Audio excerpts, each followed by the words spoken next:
para esta facultad es un gusto presentar este libro, La opción del TLC en el Uruguay contemporáneo. Es un trabajo colectivo, interdisciplinario, coordinado por el profesor Gerardo Caetano. Es un trabajo en el que participaron, por lo que estuve leyendo, economistas, sociólogos y sociólogas, politólogos y politólogas, especialistas en relaciones internacionales entre las distintas disciplinas. Para ser breve, quisiera hacer algunas puntualizaciones que me gustaron mucho cuando leí el libro, que es cómo muestra a través de la historia del Mercosur, ¿sí? En estos más de 30 años del Mercosur, este libro muestra dos ejes temáticos que merecen una reflexión política académica, a mi entender, ¿no? Y los dos ejes que yo resalté o destaqué, uno tiene que ver con las etapas que atravesó el Mercosur, este bloque, y las iniciativas políticas que lo acompañaron. Como es un bloque. Y el segundo bloque, que fue el que más realmente me generó curiosidad, tiene que ver con un conjunto de características y tensiones y hasta contradicciones, ¿sí?, que tiene la dinámica política del Mercosur, ¿no? Entonces, para ser breve, yendo al primer punto que tiene que ver con las etapas que atravesó este bloque, está marcado con un conjunto de hitos e iniciativas que marcan la trayectoria del bloque. Y en este sentido se marca una primera instancia que tiene que ver con la ampliación del Mercosur, acompañada de incorporaciones de países como Venezuela y la solicitud de otros países. Una segunda etapa que busca profundizar el bloque con iniciativas de poner en funcionamiento el Parlamento del Mercosur o el Fondo de Convergencia Estructural, el FOSEM, y una tercera, que es la que voy a tomar en el segundo punto, no voy a ser larga para nada, que tiene que ver con las solicitudes de flexibilización que está marcando al bloque, ¿no? Entonces, este último punto lo voy a retomar en este segundo, que tiene que ver con las características y tensiones y hasta contradicciones que tiene el bloque, si entendí bien el libro, ¿no?, que tiene que ver con una dinámica política y económica que no termina de asentarse en el bloque, ¿no? Entonces, el libro marca tres características que a mí me llamaron mucho la atención y que hacen a esta dinámica de tensiones, que tiene que ver una brecha entre el diseño del bloque, ¿sí?, y la práctica política que realiza el Mercosur, cuando una cantidad de decisiones se tomaron, como dice el libro, bajo no definiciones políticas, sino en contextos de restricciones económicas internacionales y muy marcado por los actores económicos domésticos de los países miembros. O sea, en realidad no hay una definición o al menos una conducción en base a líneas estratégicas que se marcan, sino más con líneas externas, o sea, de restricciones del sistema internacional y de intereses de los países domésticos. Entonces, esto muestra una brecha entre un diseño, ¿sí?, y una práctica política que no termina de definir políticas estratégicas que se tiendan a reproducir en el tiempo o por lo menos a mantener o a marcar, digamos, la vida del bloque. Otro punto que me llamó la atención, que también es una característica, que tiene que ver con una pretensión inconclusa que tiene el bloque, que mantuvo en la agenda, pero que no la termina de armar, que lo maneja muy bien el libro, que tiene que ver con el proyecto de unión aduanera y este mercado ampliado para las exportaciones intrazona, ¿sí?, intentando generar una política comercial común que no termina de cristalizar, ¿no? Y el tercer punto, que parece contradictorio con este que nombré como una característica del bloque que mantiene en agenda, ¿sí?, tiene que ver con las demandas de flexibilización que se une, ¿sí?, a las etapas anteriores, lideradas por los países pequeños del bloque, ¿no? O sea, fundamentalmente de Uruguay y acompañadas por Paraguay, ¿no? Entonces, a mí me gustó esta parte, que la demanda de flexibilización que al menos plantea Uruguay parece trascender los gobiernos de turno, ¿sí? O sea, no son de determinada orientación de gobierno. Todos los gobiernos, incluso los 15 años de gobierno frente amplista, han marcado una agenda de flexibilización del bloque, ¿no? Entonces hay algo que hay que atender de este bloque, de la posición de los países pequeños y el lugar que ocupan y aparentemente los escasos beneficios que obtienen en este bloque comercial, en este bloque de integración, ¿no? Yo, sin ser especialista en el tema, pensaba, ¿no? O sea, a este bloque le falta una política de incentivos donde los países pequeños también puedan tener algún beneficio de este tipo de integración, ¿no? Por supuesto que beneficios tienen, pero puedan tener, digamos, no percibir solo las restricciones que le pone el bloque, ¿no? Y transformar las desigualdades económicas y productivas entre los países del bloque en algún tipo de beneficios, digamos, cruzados para todos. A mí me gustó mucho, y con esto termino, el conjunto de preguntas que se formula. Voy a solamente indicar dos que me llamaron muchísimo la atención y me dejaron pensando.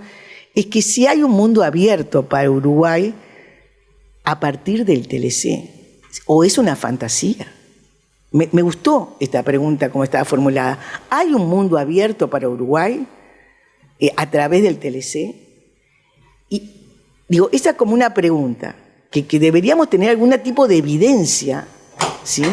O una enumeración de beneficios de cómo nos integraríamos al mundo a través del TLC. Y la segunda pregunta, que se pregunta más el libro, ¿no? Que tiene el libro, que también me gustó mucho, es ¿cuáles son los costos políticos y económicos para Uruguay de separarse del Mercosur? Que también tendrían que estar como enumerados o al menos debatidos, porque a mí me parece que este tipo de preguntas nos puede llegar a generar un debate informado acerca de los límites de este proceso de integración y algunos beneficios, y qué nos lleva, y realmente cuánto nos podría aportar efectivamente un TLC, si es una apertura al mundo o es un aislamiento, no lo sé. Yo me quedé pensando a partir de este trabajo. Así que, bueno, los felicito. No sé si logré interpretar bien en la lectura del libro, pero me quedé con esto, ¿no? Que hay instancias contradictorias que no terminan de cuajar, ¿sí? Y estas demandas que permanecen y que trascienden, y esto es lo importante, la orientación de los gobiernos de turno, al menos en Uruguay, ¿sí? Como una marca, como un sello de una demanda que está marcando alguna insatisfacción, evidentemente estructural, de los socios menores, ¿no? Bueno, muchas gracias, con esto quedo.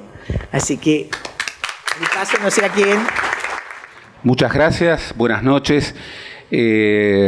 Lo primero que se impone es agradecer. Muchas gracias, Carmen. Por supuesto, lo leíste y atentamente. Y bueno, yo sé que leerlo y estar hoy en la presentación, en el marco de la situación de ajetreo de la facultad, no era sencillo, de modo que va un agradecimiento muy, muy especial. Va un agradecimiento a todos y a cada uno de ustedes, realmente. Para nosotros significa mucho, y les pido por favor que vayan, acá hay mucho espacio, y que vayan, hay sillas, sobran sillas. Entonces que tomen una silla y se vengan para adelante, así están más cómodos.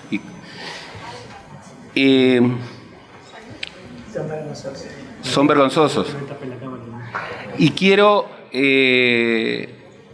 también agradecer muy especialmente la presencia de muy destacados legisladores y dirigentes políticos de todos los principales partidos políticos uruguayos. Es realmente muy relevante para nosotros. Quiero también destacar muchísimo la aceptación para participar de esta presentación de nuestra querida amiga Gabriela Mordecki, que siempre está desde una lógica interdisciplinaria, siendo interlocutora de nuestros trabajos. Y también, de manera muy especial, quiero agradecer a Daniel Cayán y a Ope Pasquet la presencia aquí para discutir, para charlar, para reflexionar, para conversar, que de eso se trata, sobre un tema crucial. Nosotros el año pasado, a finales del año pasado, presentamos, a propósito de los 30 años del Mercosur, una visión sobre las trayectorias, flexibilización e interregionalismo. Y después de algún tiempo, este era un proyecto que nosotros teníamos desde que se aprobó al inicio de la pandemia. Tuvimos enormes dificultades, por ejemplo, para hacer la encuesta a los legisladores. Tuvimos muchas dificultades para hacer los talleres entre los actores de la sociedad civil. De modo que, bueno, después de un trecho muy intenso y con mucho trabajo, sin embargo, creo que llegamos a tiempo para una reflexión, como queríamos hacer, que tiene su centro en un objetivo compartido. Podemos tener visiones distintas, pero yo creo que tenemos un objetivo compartido entre todos los partidos, entre los distintos ámbitos, la academia, los sindicatos, los empresarios, los cooperativistas, que es, desde distintas perspectivas, cómo defender el interés nacional en una coyuntura tan incierta, tan desafiante, como la que vivimos en lo regional y en lo mundial. Y eso creo que es una reflexión que orientaba en buena parte este balance de 30 años del Mercosur y el análisis de una de las opciones, no es la única, pero una de las opciones que han estado marcando el debate sobre la política exterior uruguaya desde el comienzo de este siglo XXI. Ya hay iniciativas muy concretas, muy específicas, a propósito de la firma de un TLC, incluso en una lógica bilateral o mercosureña, pero estaba planteado la lógica bilateral durante el gobierno de Jorge Valle. Hay iniciativas para firmas de TLCs bilaterales durante el primer gobierno de Tabaré Vázquez, en este caso con los Estados Unidos, y luego la firma de tratados de libre comercio en clave bilateral o regional también estuvieron arriba de la mesa y fueron objeto de debate, son objetos de debate. Lo cual significa que a partir de un estudio, de un proceso histórico, llegamos a tiempo para discutir asuntos que no son tan disruptivos ni tan novedosos como muchas veces se presenta. Es decir, la exigencia de flexibilización dentro del bloque, la discusión a propósito de, la agenda externa común del Mercosur y sus falencias, sus dificultades, su balance realmente poco auspicioso, la idea de, con todo lo que ello implica, de firmar acuerdos de libre comercio para facilitar la inserción comercial y económica de nuestro país, con todo lo que implica en términos de debate. Bueno, es un asunto que también tiene una larga experiencia y nos parecía muy importante, un aporte desde la academia para no resolver este asunto. El libro no es conclusivo, deliberadamente no es conclusivo, sino que el libro lo que quiere es aportar insumos relevantes, muchas veces novedosos, para una discusión pertinente, que hace a esa pregunta central de cómo defender el interés nacional.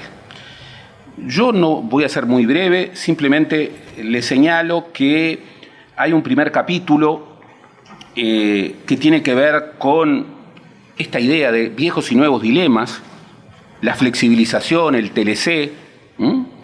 Hay un segundo capítulo que les recomiendo particularmente porque trae mucha novedad, y el primer capítulo es de mi autoría, pero este segundo capítulo quiero nombrar a los autores. A mí me parece muy importante que los autores de un esfuerzo intelectual tengan un reconocimiento explícito.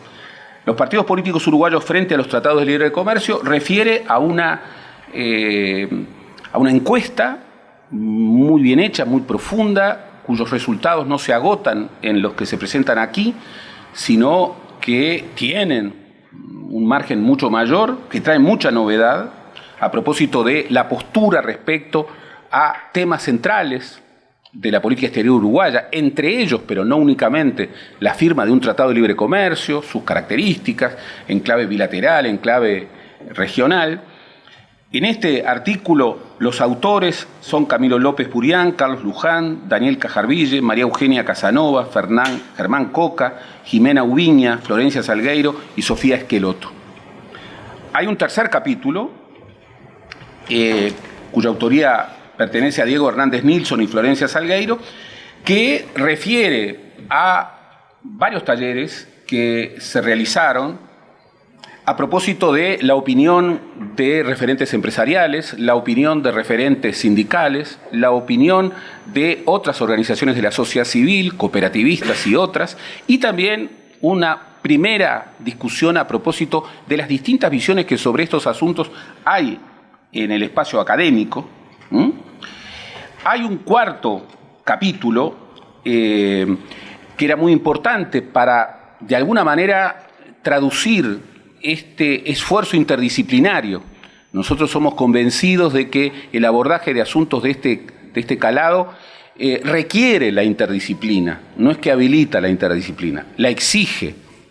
Y por eso nos parecía sumamente relevante el aporte de Gustavo Bittencourt con su artículo TLC, Integración Regional y Estrategia de Desarrollo Económico, elementos para un debate.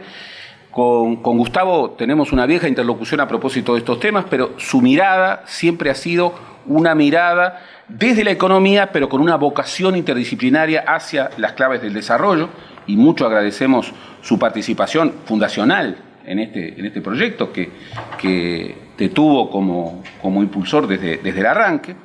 Hay un proyecto, hay un artículo que a mí, por lo menos para mí, es absolutamente destacable, que es la hipótesis de un TLC con China, que hicieron, Luna Ferreira, que no es ella, y Micaela Gorriti. Luna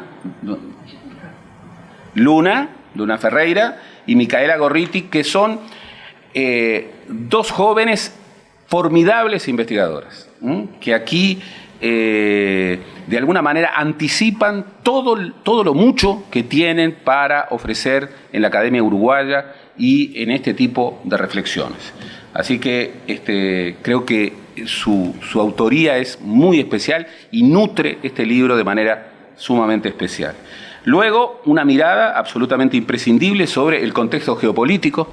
Hoy, verdaderamente, para discutir estos asuntos, no se puede separar, como nunca se pudo separar, pero hoy menos que nunca, política y comercio.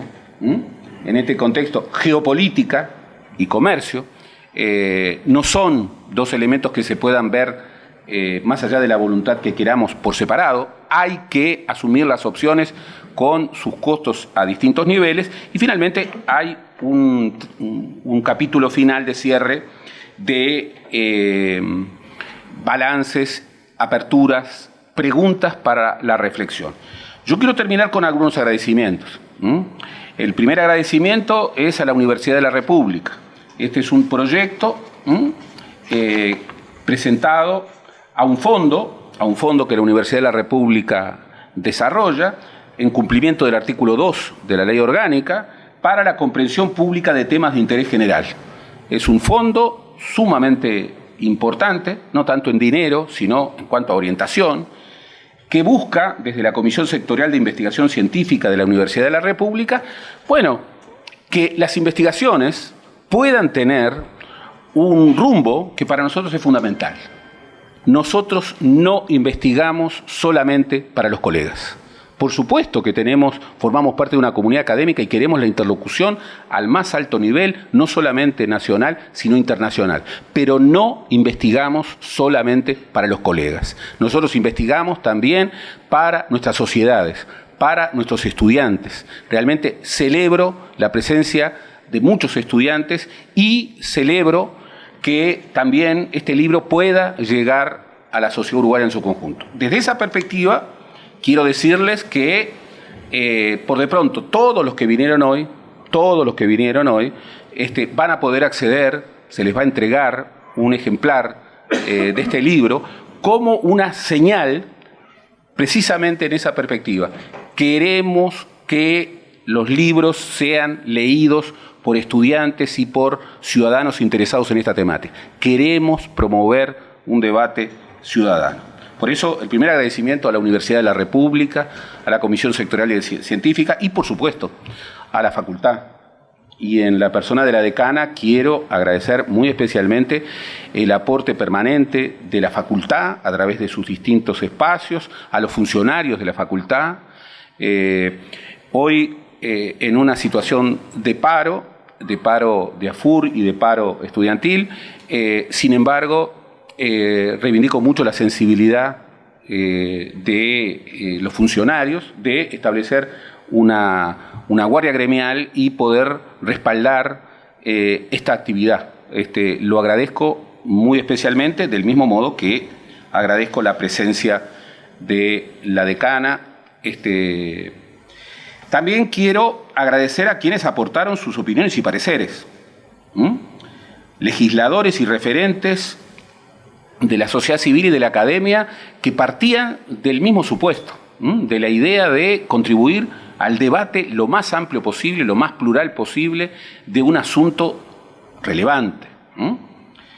Quiero agradecer muy especialmente también a todos y todas las autoras y autores de esta investigación. En ese sentido, lo que queremos aportar es una investigación rigurosa,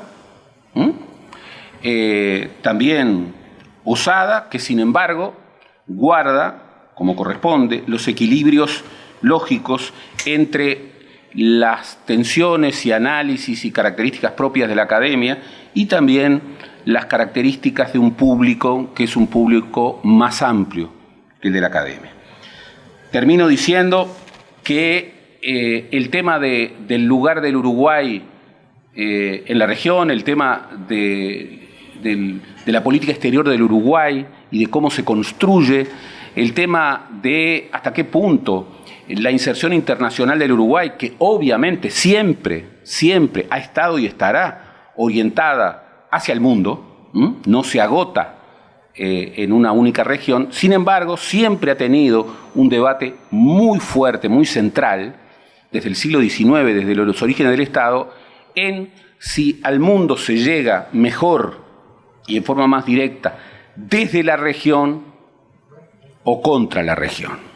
Y creo, en verdad, que podemos discutir muchísimo a propósito de, bueno, cuál es el mejor Mercosur, cuál es la mejor dimensión de la región, cómo debemos, desde la exigencia de los países menores, construir un Mercosur distinto, que, por ejemplo, tenga la posibilidad cierta, no discursiva, de construir una agenda externa común realmente valiosa, pero en lo que sí hemos coincidido y creo que seguiremos coincidiendo es que para llegar de la mejor manera al mundo, desde la región que podamos construir, se llega mejor desde la región y no contra la región.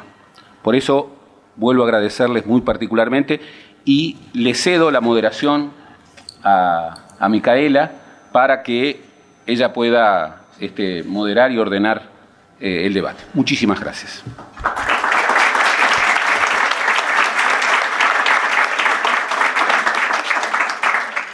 Bueno, buenas noches a todos y todas. Muchas gracias por estar, por participar de esta actividad.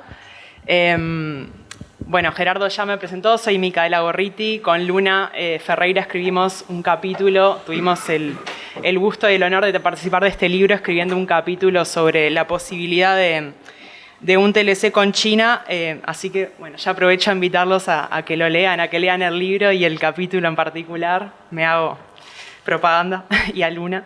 Bueno, y hoy me toca moderar este espacio que abrimos ahora para reflexiones y comentarios de tan destacados invitados que, bueno, por un lado tenemos a Gabriela Mordecki, docente investigadora, grado 4 del Instituto de Economía de la Facultad de Ciencias Económicas y Administración de la Universidad de la República. Es coordinadora del Grupo de Análisis Macroeconómico del Instituto del IECON, Instituto de Economía de la Facultad de Ciencias Económicas. Ella cursó estudios de posgrado en Economía en la Universidad de Amberes, en Bélgica, y bueno, entre sus varias líneas de investigación se encuentra el comercio internacional, integración económica, economía regional y coyuntura económica. Después contamos también con los aportes de Daniel Caggiani, senador de la República por el partido Frente Amplio, es miembro de la Comisión de Asuntos Internacionales de la Cámara de Senadores. Anteriormente, bueno, se desempeñó como diputado nacional por Montevideo, ya en varias legislaturas, y entre 2018 y 2019 ejerció la presidencia del Parlasur. Y por último, pero no menos importante, contamos con la presencia del doctor Ope Pasquet, diputado nacional por el Partido Colorado, con una amplia trayectoria política, bueno, presidente de la Cámara de Representantes en el periodo 2022-2023, diputado por Montevideo, por el Partido Colorado en diversas ocasiones también, senador de la República en la legislatura 2010-2015, y bueno, ahora nuevamente diputado por Montevideo en la actual legislatura. También fue subsecretario del Ministerio de Relaciones Exteriores en 1988 hasta 1989 en el primer gobierno de Julio María Sanguinetti. Así que, bueno, quizás empezamos por Gabriela. Tú tenías una... Buenas noches a todas y todos. Muchísimas gracias por la invitación. La verdad que creo que la interdisciplina es indispensable para poder entender los problemas que afectan a Uruguay. En este caso yo voy a hacer un comentario de este súper interesante libro, pero desde, digamos, la economía, pero desde la parte como macro, desde cómo se sitúa el país. Me parecía como que es importante, además, capaz que mirar un poquito para atrás, ¿no? Aquí estuvieron hablando de la política comercial, por qué las cuestiones, ¿no? Mercosur sí, ¿no? Desde dónde abrirnos. Y me parece que hay que situarse un poco. No puse un mapa, pero me parece que todos lo tenemos en la cabeza y vemos Uruguay, ¿no? Pequeño en el medio de este gran bloque regional, pero en ese sentido Uruguay siempre fue un país, ¿no? Pequeño y abierto, con un modelo de crecimiento que se basó en sus inicios en el libre comercio, impulsado sobre todo por las exportaciones agropecuarias. Con el estancamiento ganadero surge un proceso de industrialización por sustitución de importaciones, ¿no? la llamada la ICI, a partir de la década del 30, que generó una industrialización del país, donde las fronteras, digamos, se cerraron, pero esto duró, o sea, hasta fines de los 50, digamos, en la posterior, después de la Segunda Guerra Mundial, y allí el estancamiento del país hizo como, digamos, puso fin al éxito de esta política, aunque la década del 60, bueno, ¿no? El proceso inflacionario, la puja distributiva, no permiten que la economía crezca más allá de algunos años puntuales, y todo desemboca, ¿verdad?, en el golpe de Estado del 73, digamos. No necesariamente todas las cosas, digamos, son causa y efecto, no, simplemente estoy como trazando grandes líneas de lo que fue la política comercial. Con la dictadura se establece una apertura unilateral del país, y el problema inflacionario se intenta resolver con el modelo llamado de la tablita, que, bueno, en el 82 culmina, ¿verdad?, con una crisis que desemboca en la reapertura democrática, por supuesto, todo con cuestiones políticas por detrás. Simplemente, como decía, estoy trazando grandes líneas. El regreso de la democracia en el 85, digamos como que la estructura económica más o menos se mantiene y ya se comienza en realidad son Argentina y Brasil que comienzan a conversar de la posibilidad de un acuerdo. Uruguay ya había firmado varios acuerdos con Argentina y Brasil, que ahora los voy a mencionar. Digamos que en los 90, más allá, digamos, después hablamos de la cuestión comercial, ¿no? El nuevo plan antiinflacionario con ancla cambiaria, en parte, como que genera una unión mayor con algunos de los países de Argentina y Brasil, ¿no? Porque tenían una política similar, sin embargo, con la crisis de 2002, digamos que este escenario cambia radicalmente. Los gobiernos del Frente Amplio, a partir del 2005, a pesar de varias reformas estructurales, digamos, en lo que tiene que ver en otros aspectos, mantienen el modelo aperturista. Cambiame entonces, en lo que tiene que ver con los acuerdos comerciales, capaz que podríamos iniciar como con la LALC en la década del 60, ¿no? Esta visión, digamos, de América Latina, de generar una gran zona de libre comercio, ¿no? Esta es una idea, ¿verdad?, que atraviesa todo este tiempo, ¿no? Tuvimos ahora una cumbre ayer en Brasilia de los presidentes de Sudamérica, en este caso, no toda América Latina, pero, digamos, en realidad seguimos con esa idea que no logra concretarse, ¿no? Porque, bueno, por supuesto, el tema político atraviesa de fondo toda la cuestión más allá de los intereses comerciales y, bueno, es difícil y eso es algo de lo que este libro nos ayuda también a pensar. En la década del 70, Uruguay profundiza su relacionamiento comercial con Brasil, ¿no? Esto sucede en la dictadura, pero luego tiene un infecto en ser como la base después que nos va a dar el Mercosur, ¿no? Y tenemos el PEC con Brasil y el CAUCE con Argentina.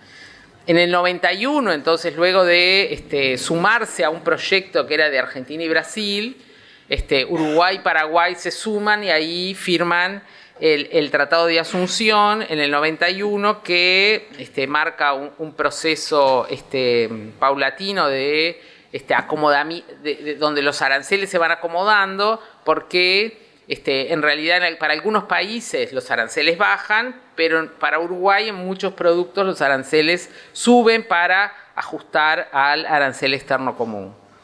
Y entra en pleno funcionamiento en el 95. A partir de ese acuerdo, Uruguay firma varios TLCs y actualmente tiene vigentes TLCs con 18 países, 11 de ellos en conjunto con el Mercosur. O sea, no tenemos TLC con China, pero tenemos con muchos países. Ahora, la firma de un TLC no implica que el comercio, de hecho, aumente, ¿no? Tenemos TLC con México, por ejemplo, y bueno, el comercio con México no, si bien creció en un primer momento, no logró, digamos, el efecto que se esperaba. Así como con Chile hubo, ¿no? Hace poco se reafirmó y bueno, también no es sencillo. Porque bueno, no alcanza con la firma de un tratado para que el comercio, digamos, se desarrolle.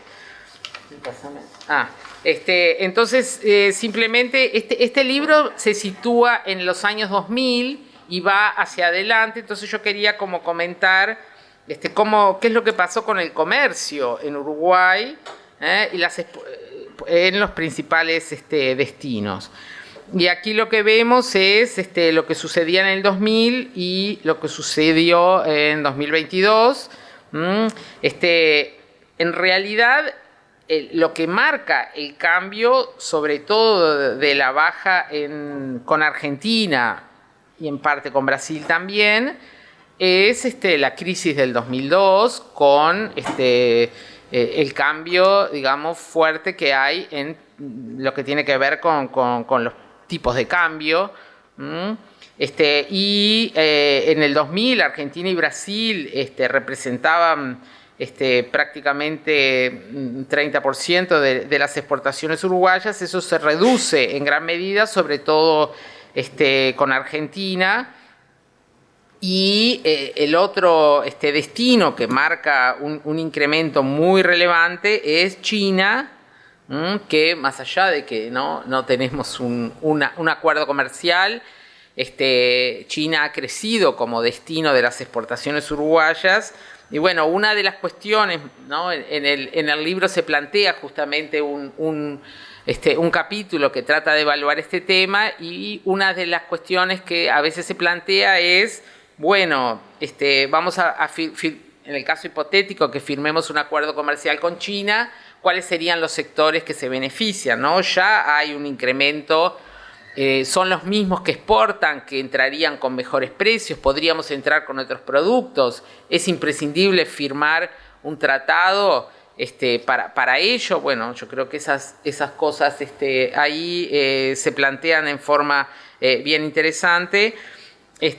Otra, sin embargo, capaz que hay sí, ¿no?, un cambio cuando miramos qué es lo que pasa con las exportaciones a destinos de mayor poder adquisitivo, como la Unión Europea o los países del NAFTA, que es básicamente Estados Unidos. Entonces, digamos que ahí parece que el país, en parte, si uno, depende cómo uno lo analice, ¿no? Si uno dice un poco lo que Gustavo capaz que plantea ahí en su visión de, bueno, o sea, el comercio, promover el comercio para desarrollar qué tipo de producción y qué tipo de exportaciones, a qué destinos los vamos ¿no? A países de altos ingresos, países o sea, es lo que nosotros exportamos, ¿no? Y eso en parte para un país pequeño y abierto es fundamental para marcar, digamos, el camino productivo hacia dónde vamos, ¿no? También me parece siempre importante mirar qué pasa también con las importaciones, porque un tratado de libre comercio incluye los dos lados. Y aquí sí que Argentina y Brasil también han disminuido mucho su relevancia en cuanto a lo que sucedía en los años 2000. Y China claramente también crece muchísimo como origen de nuestras importaciones, y caen, ¿no?, sobre la Unión Europea y Estados Unidos. Entonces, también aquí uno se pregunta, bueno, ¿qué es lo que estamos importando? ¿Por qué cambia? ¿No? O sea, es que si bien el avance tecnológico en China fue en estos años muy importante, los otros países también avanzaron. Entonces estamos eligiendo importar productos desde orígenes, digamos, más baratos o de menor calidad. ¿Por qué? ¿Cómo? Digamos, ¿no? Entonces me parece como que también estas cosas son importantes planteárselas. Entonces, bueno, en ese sentido, y una vez que plantea este marco, leyendo el libro, lo que uno puede, digamos, dilucidar es que justamente el libro se para ahí en los 2000 y mira hacia adelante qué es lo que sucedió en las negociaciones de los tratados de libre comercio y acuerdos comerciales dentro y fuera del Mercosur. El Mercosur, no, acá se planteaba en la mesa si nos tendríamos que ir, ¿no? Esa es una opción que a veces aparece, ¿no? Cuando yo creo que nadie lo piensa, que es algo como que, digamos, Uruguay, nuevamente, miremos el mapa, ¿no? ¿Qué vamos a hacer nosotros? O sea, si alguien pensaba que a China le interesaba hacer un tratado de libre comercio solo con Uruguay, me parece que estaba, o sea, que no mira el mapa, ¿no? Por supuesto. Y ahora se ratificó, sí, empezaron las negociaciones, todo, y dijeron, bueno, sí, nos interesa con el Mercosur. Y Brasil dijo, bueno, después que se resuelva el tratado con la Unión Europea. Bueno, veremos cuándo eso llega a suceder. Pero me parece que más allá de las cuestiones capaz que políticas y de cómo se para frente a las cosas que se plantean, la política comercial de Uruguay debe seguir, ¿verdad? Como dijo Carmen, una línea que va más allá de los partidos en el momento en que están, ¿verdad? Tenemos que tener una política comercial que nos lleve hacia el desarrollo, pensarla no políticamente, sino para qué, ¿no? Es la economía la que tiene que ser el eje, y la política, por supuesto que es importante acompañar. En este libro entonces se destaca la importancia de los tratados de libre comercio en la agenda política uruguaya, de cómo han generado debates y controversias. Está bien interesante porque plantea esta encuesta que comentaban desde los partidos políticos, pero también es muy interesante ver el capítulo que hace referencia a los actores de la sociedad civil, ¿no? Tanto a las cámaras empresariales, los sindicatos y otros actores. Es bien interesante. Las posiciones sobre los tratados de libre comercio están influenciadas, por supuesto, por intereses particulares y sectoriales también, así como, por este interés nacional que a veces aparece un poco desdibujado, ¿dónde está? También se ven afectados por la predominancia de algún sector económico en el país, ¿no? ¿Será el sector agropecuario? ¿Es el sector industrial? ¿Son los servicios? ¿No? ¿Dónde nos paramos? Yo creo que también aquí hay un tema que queda como bastante oculto, que son los servicios, porque estos tratados tienen en cuenta básicamente los bienes. Uruguay, en las exportaciones de servicios han crecido muchísimo en los últimos años. Yo creo que tenemos un problema de medición, no están bien medidos, pero esos van por otro camino. O sea, si Uruguay exporta software, eso es algo que no aparece en estos tratados. Eso, es cómo el país se posiciona, si tenemos, ¿no? Porque para exportar software, los uruguayos empresarios o, profesionales independientes que trabajan en esas áreas, simplemente se contactan con países de la región, de fuera de la región, de donde sean, y trabajan para ellos. Capaz que el servicio más reconocido es el turismo, que por supuesto allí nuestros principales clientes son Argentina y Brasil, pero eso no va a cambiar si tenemos o no Mercosur. Tal vez si el Mercosur avanzara hacia una relación, donde no sea necesario trámites de aduana, eso mejoraría, pero la cuestión de geográfica, de por qué los argentinos les gusta venir a las playas uruguayas, no va a cambiar. Pero me parece que este es un tema también que hay que ponerlo sobre la mesa, porque los servicios son muy, muy, muy importantes, y yo creo que ese es un camino en donde Uruguay tiene que profundizar. Por supuesto, para ello se precisa más educación, formación. Es por ahí que podemos marcar una nueva ventaja. Yo creo que Uruguay tiene, no solamente es la tierra nuestra ventaja competitiva fundamental, sino la inteligencia aplicada de los uruguayos tiene que ser un camino importante. Sí, simplemente para concluir, yo había puesto más o menos el recorrido del libro, que ya aquí lo han establecido, así que con esto termino y les agradezco nuevamente por la invitación a este comentario. Gracias.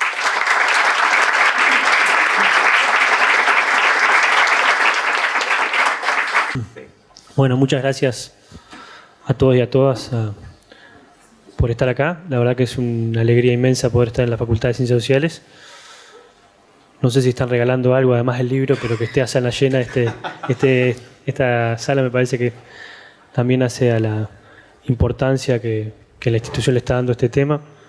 A Carmen, la decana, a Gerardo por la invitación, a Gabriela por compartir mesa, a Ope, que muchas veces compartimos debates, y bueno, y siempre está bueno compartir reflexiones, a Camilo, que fue uno de los que estuvo, o al doctor Camilo López Burián, como se lo conoce, pero yo lo conozco por Camilo, y a todos los que trabajaron en la elaboración de este insumo, de este libro, de esta investigación, que son casi una veintena de científicos o académicos uruguayos que sin duda le ponen una profundidad al debate que a veces nosotros mismos, los que estamos en el debate político, no le damos.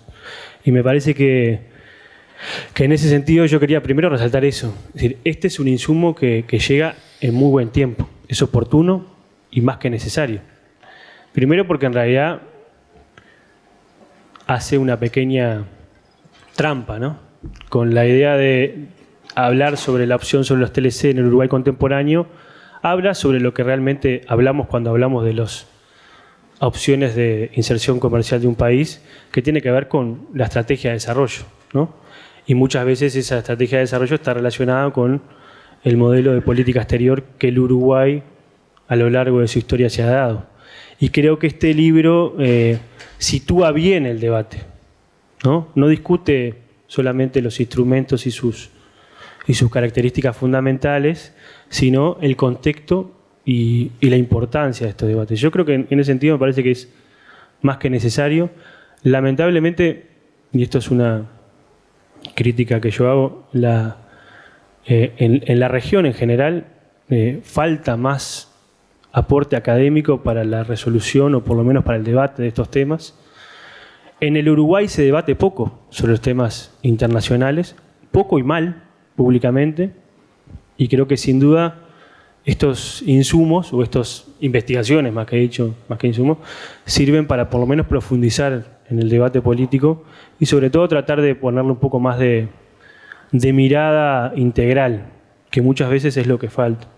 Yo creo que también este libro permite también tener insumos muy importantes en materia de evidencias concretas. Que existan resultados de encuestas, sobre todo, por ejemplo,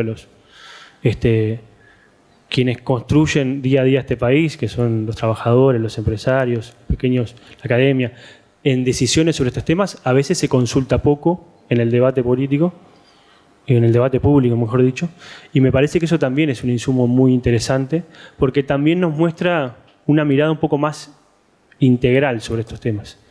Y también creo que sin duda el aporte que se hace acerca de la sistematización, una serie de encuestas que han hecho los senadores y diputados, me parece que también es interesante, más allá de los resultados de los mismos, que me parece que también es interesante, porque también destruye algunos mitos sobre algunos posicionamientos con respecto a estos temas y también nos permite tener mayor calidad de insumo.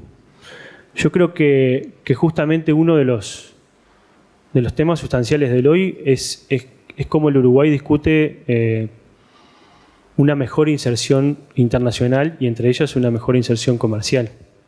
En esto nos va la vida. Primero porque el Uruguay es un país netamente agroexportador. Los principales productos que nosotros producimos y que logramos exportarlo básicamente tienen un componente muy fuerte en el mercado mundial, en algunas cadenas globales, como en el caso de la carne, la industria de la carne, la industria de la celulosa, la industria de la soja, y creo que eso es importantísimo. El sector lácteo tiene un componente también ahora un poco más global, más allá de que tiene una impronta muy importante a nivel regional, y sin duda estos temas hacen a un debate necesario. Pero muchas veces este debate es quizás un debate pocas veces que se profundiza un poco más. Yo soy de los que consideran, este libro me parece que pone arriba de la mesa algo que es importante y sincera algunos temas, ¿no? Esa idea de que el Mercosur fue la panacea en la década del 90 porque nos permitió expandir el comercio entre los países, está en cuestión, porque vino una crisis brasilera y se fue todo al diablo, como se dice ahí. Argentina tomó sus definiciones, Brasil tomó sus definiciones, y Uruguay intentó hacer lo que pudo en su momento. Esa otra idea de que el Mercosur refundacional de la década del 2000 también permitió la panacea en materia de integración, también se relativiza en este libro y me parece que es positivo también, más allá de que yo soy hincha de ese segundo Mercosur más que del primero, pero me parece que también pone en su justa medida cuánto dio cada uno en su contexto y cuánto le faltó, que creo que sin duda es parte de lo que nosotros estamos debatiendo. Ahora, lo que no podemos tener ningún tipo de dudas es que hoy el Mercosur atraviesa una especie de muerte cerebral, ¿no? Si en realidad no hay una idea estratégica de por qué necesitamos ese instrumento de integración, y creo que ahí hay por lo menos un elemento que es por lo menos preocupante, ¿no? Yo soy de los que piensan que esta nueva versión de un Brasil con un liderazgo regional impacta altamente de manera positiva en un relanzamiento de un proceso de integración, quizás no tanto con una vocación mercosuriana, sino una vocación más sudamericana, pero creo que alienta un conjunto de esperanzas que hasta hace muy poco, por lo menos quienes estamos trabajando en estos temas, la veíamos de muy lejos. Pero además yo creo que hay que también, por lo menos, reivindicar algo que a mí me parece que es importante. El Mercosur para Uruguay es producción y trabajo nacional. El Mercosur en Uruguay tiene muy mala prensa. Y recién Gabriela decía que no hay ninguna persona o ninguna institución que no esté planteando que la mejor forma de destino posible del Uruguay sea por fuera del Mercosur. Yo discrepo, ¿no? Han habido algunos dirigentes políticos de algunos partidos que hoy no tienen responsabilidad política institucional, pero que han planteado la idea de un Brexit al Mercosur, ¿no? Un Urexit, como lo llamaron incluso hicieron algún artículo en algún diario de nuestro país. Y yo creo que esa idea es una idea que a veces, además de que tenemos que debatirla, es una idea bastante compleja. Primero porque el Mercosur para el Uruguay es trabajo y producción nacional. El Mercosur es el principal socio comercial de Uruguay en términos de comercio de bienes, servicios e inversión extranjera directa. Porque muchas veces se mide solamente los aspectos del comercio de bienes, pero los socios comerciales tienen mucho más relevancia que no solamente los temas del comercio de bienes. Si uno analiza la inversión extranjera directa en Uruguay, sin duda hay un peso muy importante en algunos sectores de actividad de inversiones extrarregión, pero sin duda en otros sectores la inversión de cadenas globales de valor con origen Mercosur son muy importantes. La industria logística, o por lo menos los servicios portuarios, son sin duda un elemento muy importante para el trabajo y la producción nacional.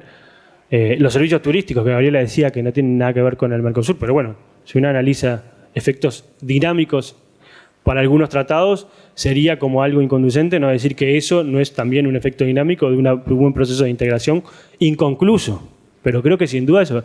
Y todo eso explica parte de el trabajo nacional de nuestro país. Porque en realidad el Uruguay, en términos de o el trabajo nacional uruguayo solamente mirado desde la cadena agroexportadora, no le da el trabajo a todo el conjunto de población que hoy trabaja en Uruguay. Y eso es una discusión que nunca se da. Que nunca se da. Ni que hablar sobre el tipo de exportaciones que el libro sí analiza, que nosotros exportamos a la región, que sin duda tiene mayor nivel de valor agregado. Ojalá pudiéramos exportar en mejores condiciones, sin las trabas necesarias que han puesto algunos países, y tener mayores encadenamientos productivos. Pero eso es hoy una realidad. Ni que hablar de lo que significa en términos de, que es uno de los puntos que se pone siempre en el debate público, el no pago de aranceles de alguna producción uruguaya que ingresa a estos mercados.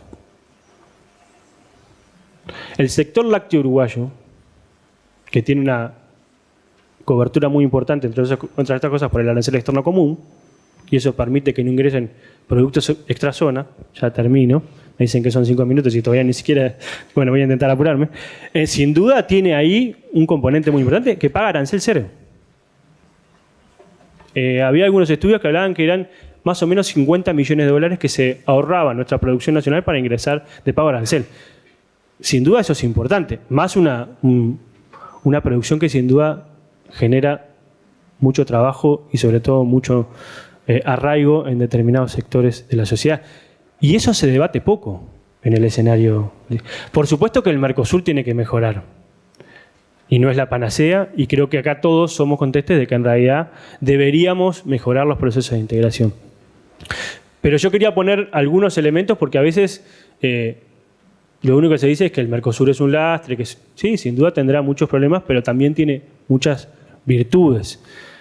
Y tratando de ayudar al tiempo que nos ha puesto la moderadora, creo que sin duda, si uno mira, y yo termino con esto en términos de indicador, si uno mira la cantidad de empresas que exportan al Mercosur, triplican la cantidad de empresas que exportan a nuestro principal socio comercial, que es China. Y si uno analiza las empresas que exportan, son básicamente pequeñas y medianas empresas. Y el Uruguay tiene un cuello de botella con respecto a la dinámica exportadora y la posibilidad de acceder a determinados mercados. Y como bien dice el libro, la región nos puede permitir tener determinado nivel de posibilidad de exportar a la región para aprender, para después exportar al mundo. Y si uno no ve o no tiene una estrategia de inserción y desarrollo productivo en ese sentido, muchas veces lo que termina o puede terminar sucediendo es que una estrategia de inserción comercial que solo se fije en los grandes números deje atrás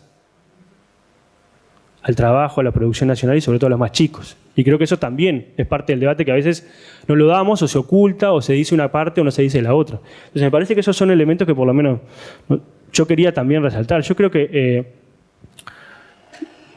la discusión sobre los tratados de libre comercio, sí, y la regionalización y la integración, yo creo que uno de los debates más importantes que tenemos hoy, y viendo el contexto de incertidumbre mundial y regional, que bien decía Gerardo y que el libro lo recoge, es que en realidad hoy la región al Uruguay le puede permitir, en la medida de que tenga una agenda positiva, más allá de que no somos los líderes de una agenda, y hay liderazgos importantes a nivel sudamericano Brasil, a nivel latinoamericano México, pero deberíamos permitirnos darnos ese paso para construir algunos mayores márgenes de autonomía regional. Que eso no tiene que ver tanto con el comercio, pero tiene que ver con las decisiones de política que pueden tomar los estados. Y si el análisis es que cada vez los flujos comerciales están dominados por las empresas transnacionales, que los estados cada vez tienen menos peso en algún tipo de decisiones en materia comercial, pero también en materia económica, tener espalda regional para tomar determinadas definiciones importantes. No estoy hablando solamente de si construimos un puente entre dos estados, que sin duda son importantes, sino decisiones que tienen que ver con los cambios tecnológicos, los aspectos que tienen que ver con el cambio del mundo del trabajo, aspectos que tienen que ver con temas de soberanía compartida de algunos bienes comunes que tenemos en la región. Esos son elementos que el Uruguay no puede faltar al debate. Y creo que la región le da algo más. Es verdad, yo termino con esto, es que la región no le da todo al Uruguay y, como bien decía Gerardo, la tensión entre el mundo y la región siempre estuvo presente y que creo que lo que nosotros debemos tener es tener la capacidad de tener niveles de concertación de políticas entre los partidos políticos, entre la academia, entre los sectores productivos para construir un regionalismo que nos aporte un plus para poder insertarnos a un mundo cada vez más complejo.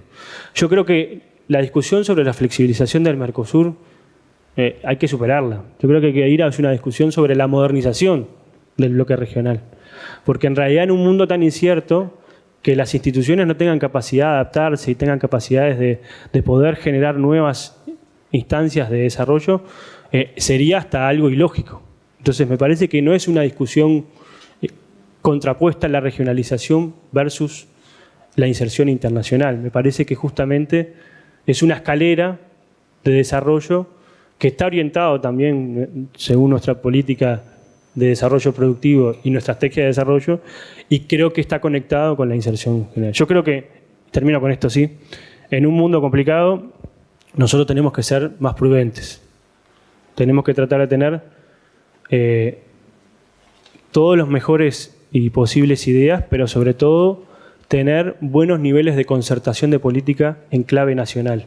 Y no solamente a nivel de los partidos políticos que hoy tenemos representación parlamentaria, sino a través del sector productivo, de las empresas y los trabajadores, de la academia, de las pequeñas y medianas empresas que muchas veces se consulta poco, porque se consulta a los grandes conglomerados. Y me parece que eso tiene que ser quizás una de las señas de identidad en este momento de la política de inserción, y no tanto discutir los instrumentos, sino discutir los objetivos de largo plazo. Nada más. Muchas gracias.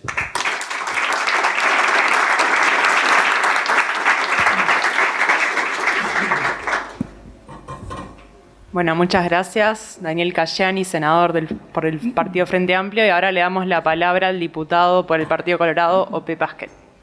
15 minutos, le aviso a los 5 minutos también para... Muy bien, muchas gracias por la invitación.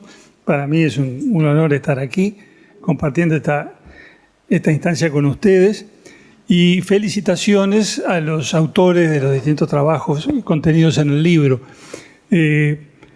Confieso que no he podido leerlo, digamos, con el rigor que hay que leerlo. Le eché un vistazo, en algunos casos superficial, pero me atrajo especialmente, y lo señalo, que me parece que no es un libro de tesis que diga hay que hacer tal cosa o no hay que hacer tal otra, sino que plantea elementos de juicio para enriquecer el debate, y bueno, cada cual después sacará sus conclusiones, pero eso me parece muy importante. Yo noté, digamos, una búsqueda, digamos, deliberada para mostrar los distintos aspectos de estos problemas y mostrarlo de manera equilibrada, los pros y los contras. Y creo que eso es realmente muy, muy útil y ayuda mucho a pensar sobre esto, que es tan complejo. Porque creo que lo primero que tenemos que evitar es la tentación del reduccionismo. Yo a veces oigo hablar, por ejemplo, del TLC con China, ¿no? Decir, porque de esta forma nosotros vamos a dejar de pagar aranceles cuando las exportaciones de carne. Sí, está bien, es así. Pero digo, no es el único elemento a tener en cuenta. Digo, hay muchísimos más elementos a tener en cuenta. Y ni siquiera podemos considerar los aspectos comerciales aún en su integridad, sin tener en cuenta muchos otros aspectos que son relevantes, porque yo creo que a los TLCs hay que verlos en el contexto de la inserción internacional global del país y ver qué papel juegan allí.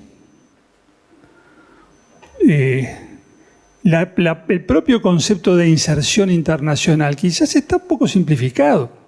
Hoy es muy común oír hablar de las infancias, ¿no? Las niñeces, la juventud de los distintos sectores de la sociedad, pluralizar para señalar complejidad. Bueno, tal vez tendríamos que hablar también de las inserciones internacionales, porque no es una sola, no es un solo tema, una sola dimensión. Hay muchos aspectos. Me hace acordar cuando a veces tenemos que legislar en el Parlamento y hay que modificar algún código, y a todos nos dicen que tenemos que tenerlo presente, que en el código, que se supone que es un sistema armónico, cuando uno toca una parte, después las repercusiones van a estar en muchas otras. Entonces hay que ser muy cuidadosos con lo que se modifica por ese efecto global que se va a producir. Y en el plano de la inserción internacional o las inserciones, como decía recién, bueno, también tenemos que tener presente que de repente una decisión en un área, en un sector, en un tema o con relación a un país va a producir efectos en otros ámbitos. a veces se puede, digamos, caer en la tentación de simplificar esto y decir, no, bueno, nosotros en cada plano en el que tengamos que resolver algo vamos a elegir lo que más nos convenga. Y sin perjuicio de esa decisión en ese plano, en ese ámbito, tomaremos otras decisiones en otros ámbitos que quizás sean distintas, que respondan a otra lógica, pero siempre tratando de fortalecer o beneficiar el interés nacional. Sí, claro, eso es conceptualmente lo ideal, el óptimo. Pero lo que pasa es que los contrarios también juegan.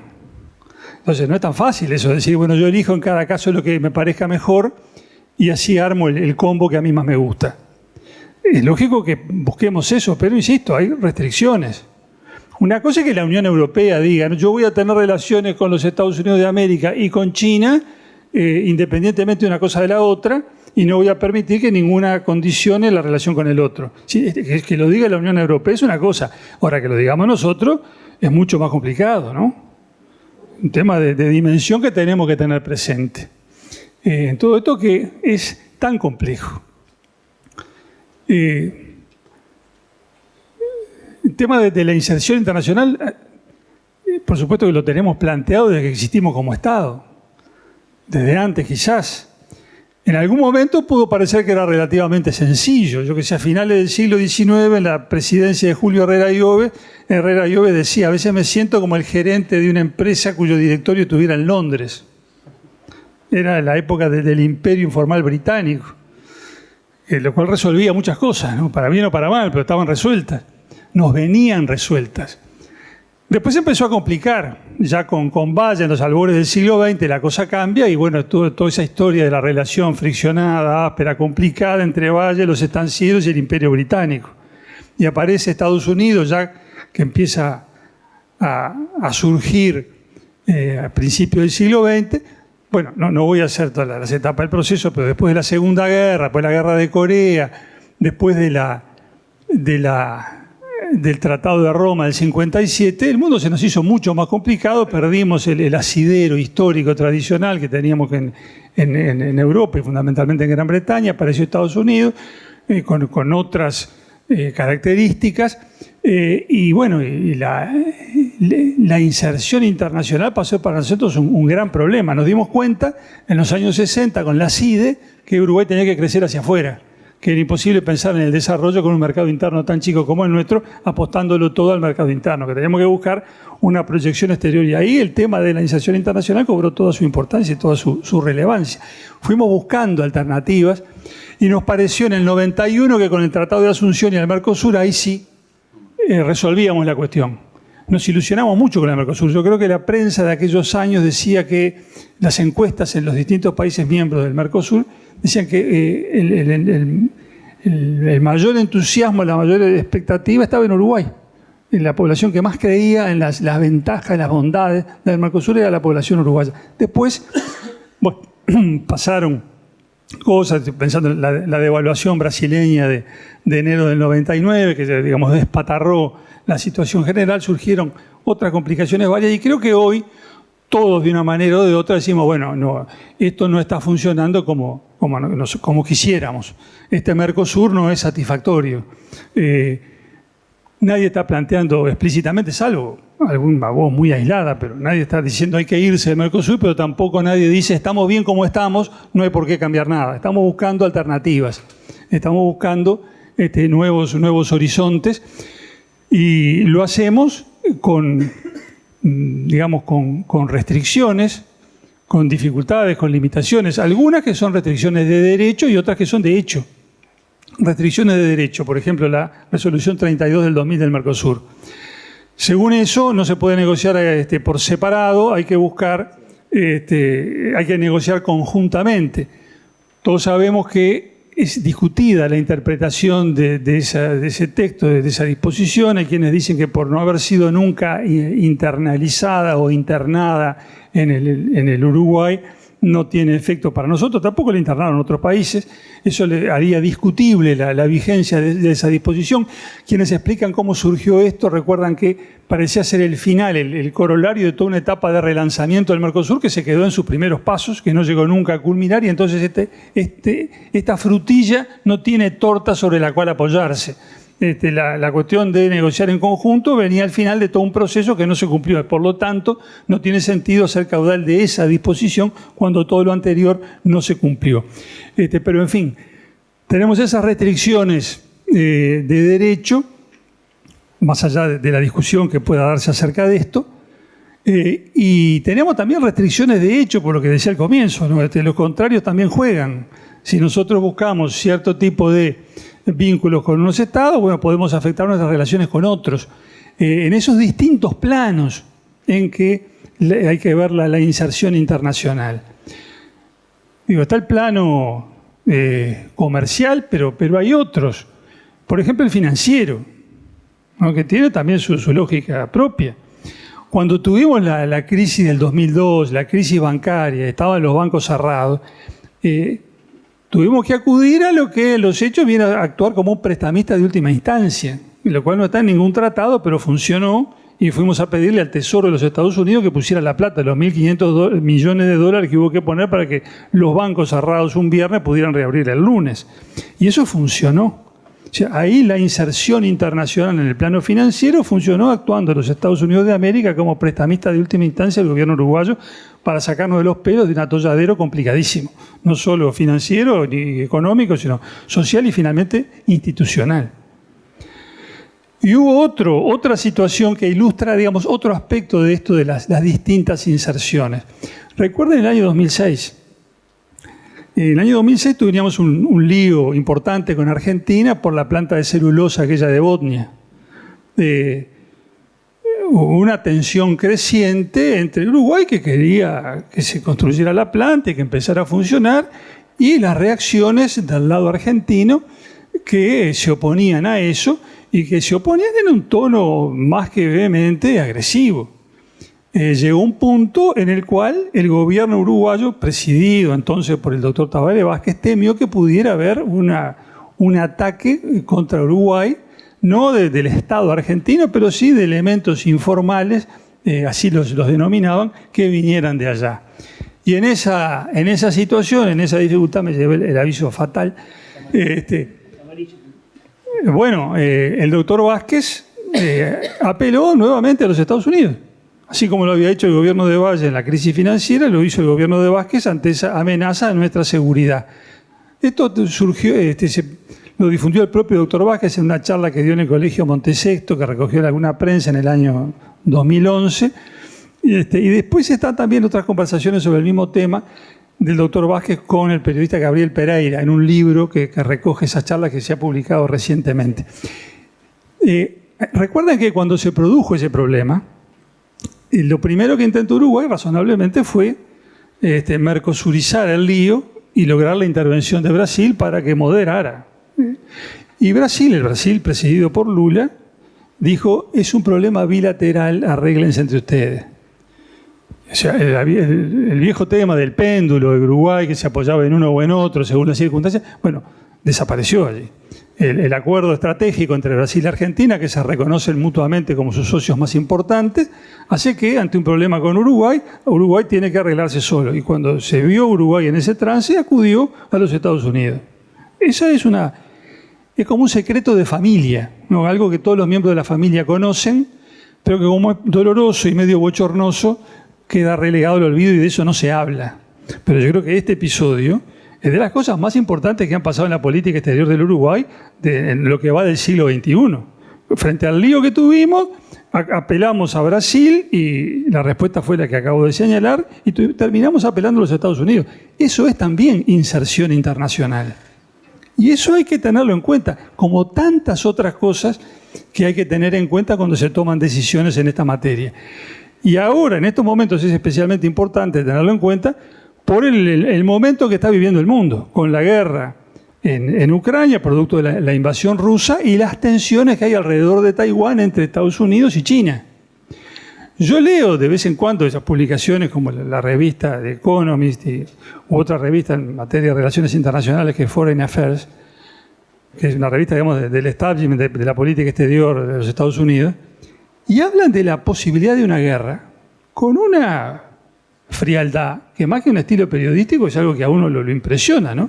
Porque así como podemos hablar nosotros de si va a llover el fin de semana, que hablamos de eso con preocupación, pero digamos en definitiva serenamente, hablan de la posibilidad del choque bélico, de si se utilizarían armas convencionales o armas nucleares tácticas o armas nucleares estratégicas y cuáles serían los blancos del ataque en una hipótesis o en la otra, con toda naturalidad.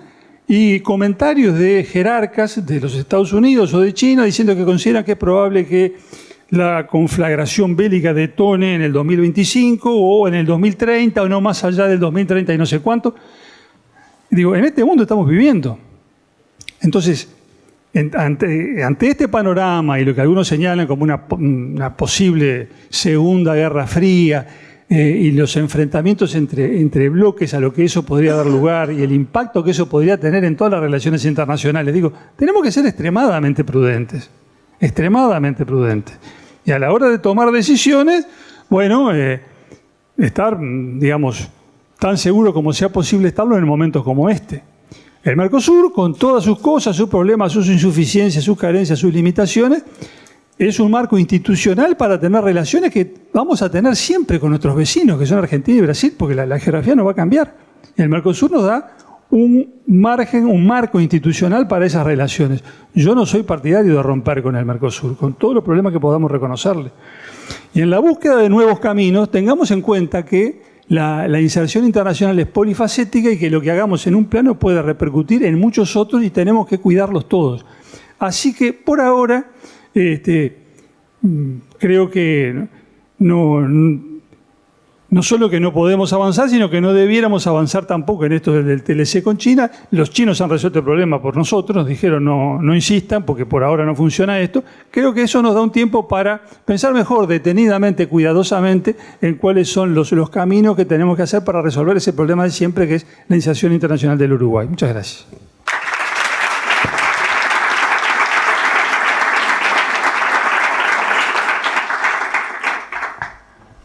Bueno, muchas gracias, diputado Ope Basquet.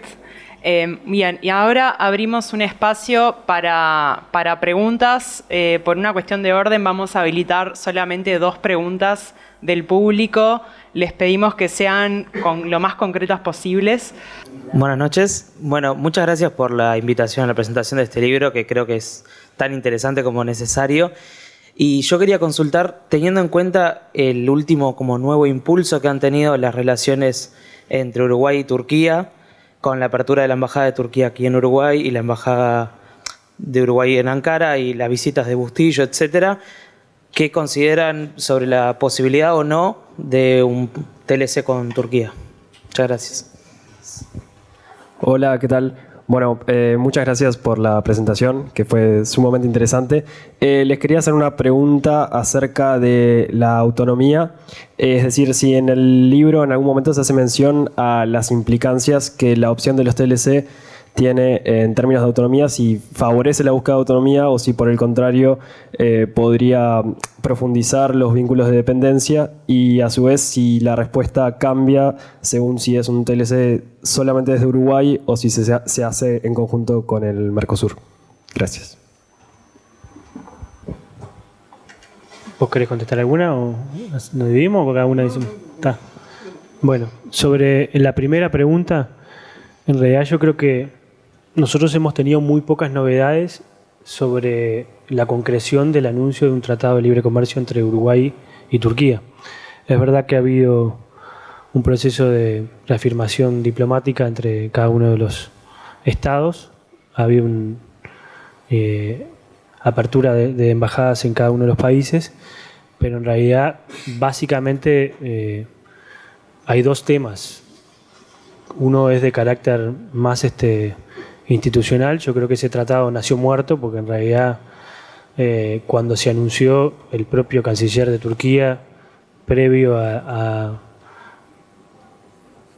la recordación del genocidio armenio, hizo una serie de reafirmaciones que desde el punto de vista de la colectividad armenia en Uruguay, pero además de todos los partidos políticos, hubo un claro, por lo menos, manifestación de rechazo, y creo que eso sin duda generó por lo menos en términos políticos, una puesta de stand-by de ese tipo de acuerdo. Me parece, eso es una apreciación que es por la información que hemos recibido oficialmente en alguna de las convocatorias que le hemos hecho al canciller Bustillo, pero además hay una dificultad más importante, que es que en realidad el jefe negociador para los acuerdos bilaterales que se había establecido transitar Uruguay, uno entre Uruguay y China y otro entre Uruguay y Turquía, es uno de los embajadores que ahora ha sido designado como embajador en el Reino Unido, en Alemania, y por tanto el equipo negociador se mantuvo, pero el jefe de la negociación, el coordinador, tuvo que retirarse, porque en realidad ahí hay otra dificultad que tenemos, en este caso el Uruguay, en caso de proponernos realmente tener una actitud de inserción comercial un poco más feroz, que es no tenemos o carecemos, tenemos una muy buena dotación y un profesional servicio exterior, pero tenemos un sistema de remuneraciones que, entre otras cosas, hace que los funcionarios del servicio exterior perciban un salario cuando se van y otro cuando están aquí, y por tanto, cuando están aquí no quieren estar más de 2 años, porque en realidad se les acorta la carrera. Y por tanto, si nosotros queremos tener realmente un proceso de mayor inserción comercial en acuerdos parciales de comercio o en acuerdos bilaterales, ahí hay también todo un trabajo que el Uruguay todo, y me incluyo en los gobiernos también que fueron del Frente Amplio, no hemos logrado también establecer una mayor, por lo menos,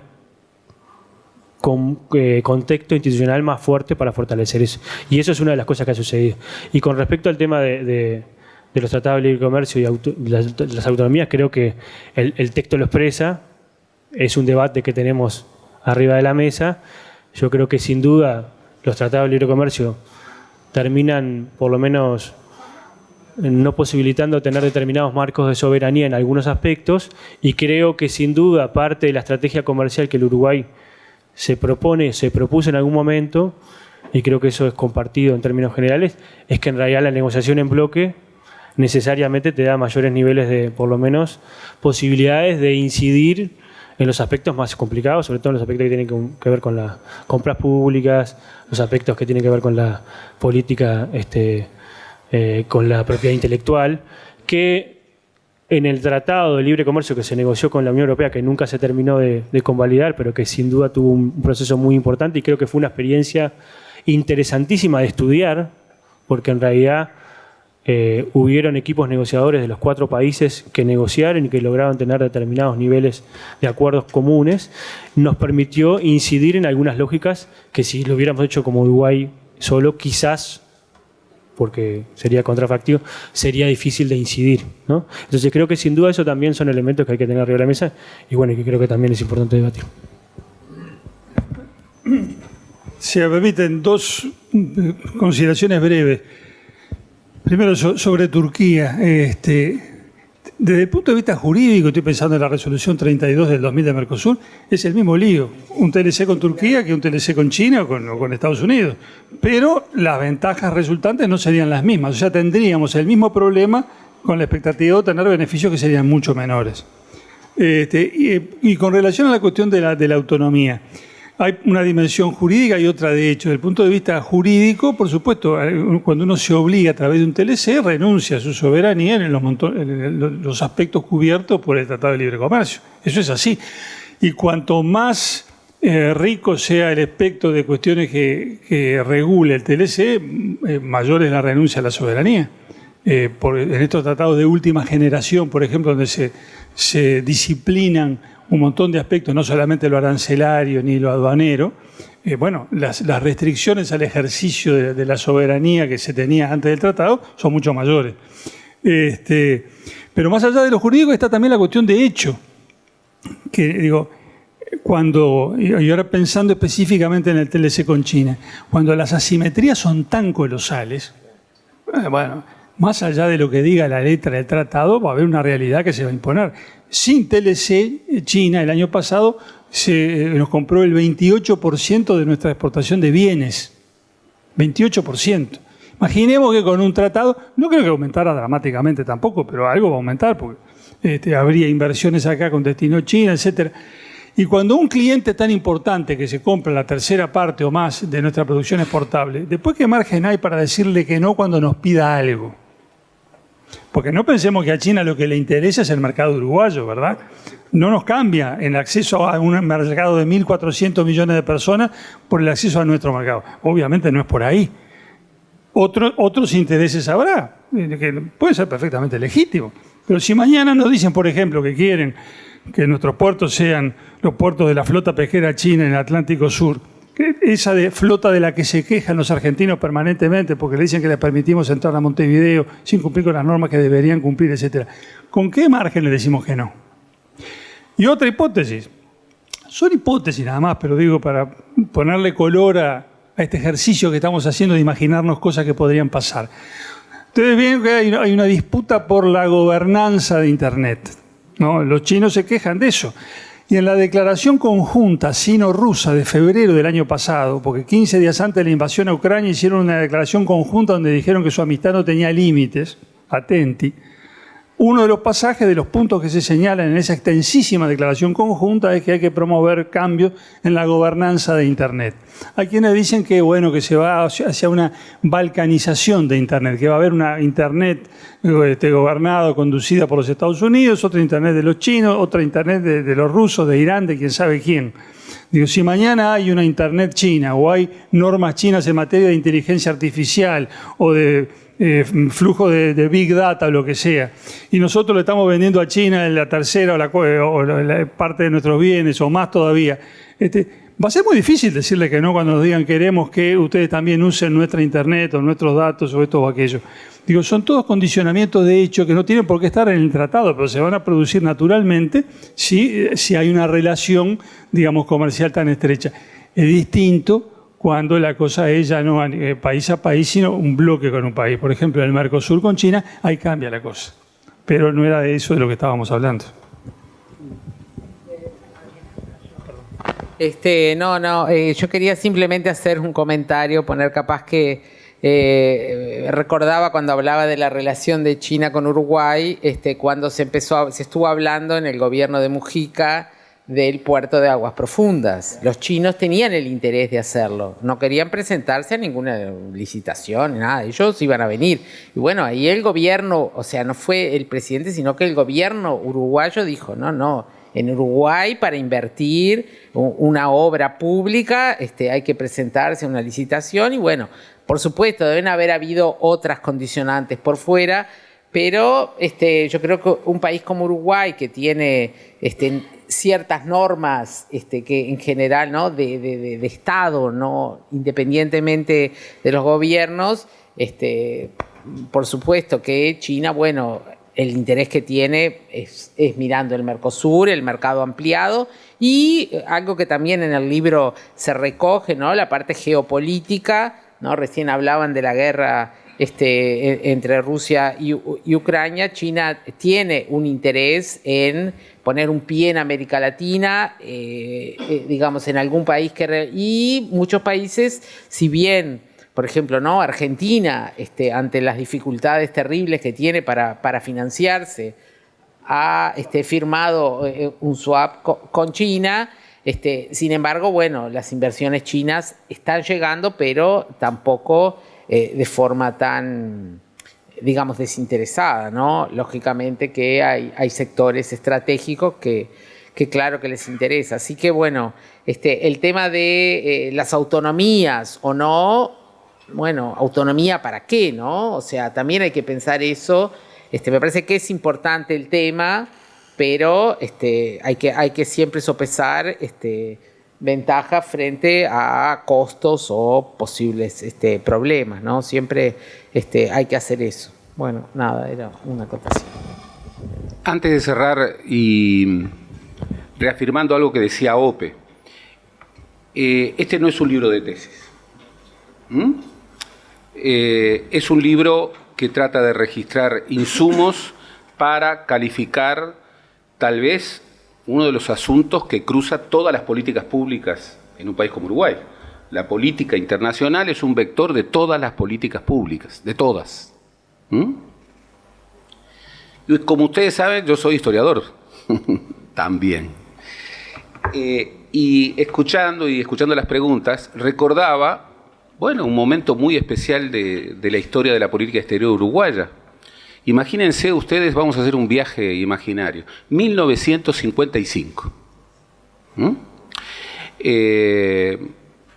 Segundo colegiado integral, el presidente del colegiado, el colegiado integral lo había impulsado contra la opinión de Luis Valle, Andrés Martínez Trueba,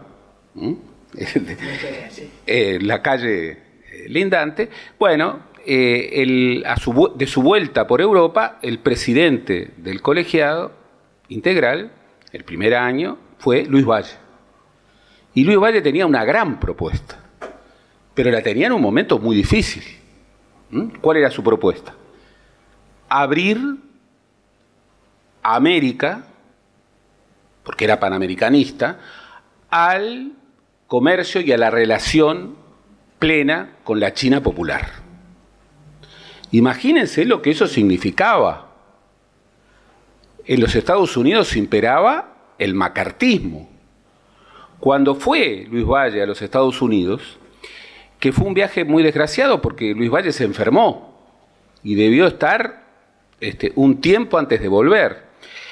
Tuvo una reunión con el presidente Eisenhower, pero después lo acosaron en la prensa y en un famoso interview, en una famosa entrevista, un periodista con mucho desagrado le decía: pero a ver, díganme una cosa, ¿qué es lo que los uruguayos le quieren vender a China?